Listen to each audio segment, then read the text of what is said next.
ডাগআউটে থাকবেন ফুটবল ইতিহাসের সর্বকালের সেরা কোচ কার্লো অ্যানচেলোত্তি, লেফটে থাকবেন ভিনিসিয়াস, রাইটে থাকবেন রাফিনা, নাম্বার 10 রোল প্লে করবেন ফুল পিচ নেইমার, বক্সের মাঝে থাকবেন ক্লাব বিশ্বকাপের ঝলক দেখানো জোয়াও পেদ্রো। এমন একটা দল নিয়ে যদি আবারও ব্রাজিল আর্জেন্টিনার বিপক্ষে মাঠে নামে, তবে সে চাপকে সামলে দিতে পারবে স্কালোনি। কারণ ব্রাজিল যে খুব দ্রুতই ঘুরে দাঁড়াচ্ছে বিশ্বকাপের, কার্লো অ্যানচেলোত্তি ব্রাজিলকে তৈরি করছে দুর্দান্ত এক দল হিসেবে। ব্রাজিলের আগামীতে স্বপ্নের মতো গড়ে ওঠা দলের বিস্তারিত থাকছে রিপোর্ট। 1974 থেকে 90 লম্বা সময় ধরে যখন ব্যর্থতার বৃত্তে আটকে ব্রাজিল, সক্রেটিস থেকে জিকো কেউ দিতে পারেছিল না সাফল্যর প্রশান্তি।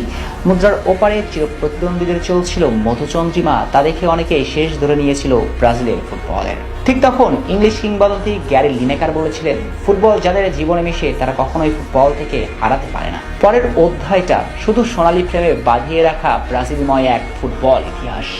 তবে 1974 থেকে 90 এই মাঝে যেমনটা ঘটেছিল ব্রাজিল ফুটবলের, ঠিক এখনকার বাস্তবতা তাই। 22 বছর ধরে তো ট্রফিলেস ফুটবলের রাজারা, সঙ্গে ছিল প্রতিদ্বন্দ্বীদের বিপক্ষে 7 বছর জয়হীন। সর্বশেষ ম্যাচে তো 4-0 তিক্ততাও জল করছে। তাই অনেকেই বলছেন ব্রাজিল শেষ। তাদের জন্য গ্যারি লিনেকারের কথাগুলো মনে করিয়ে দেয়া, ফুটবল যাদের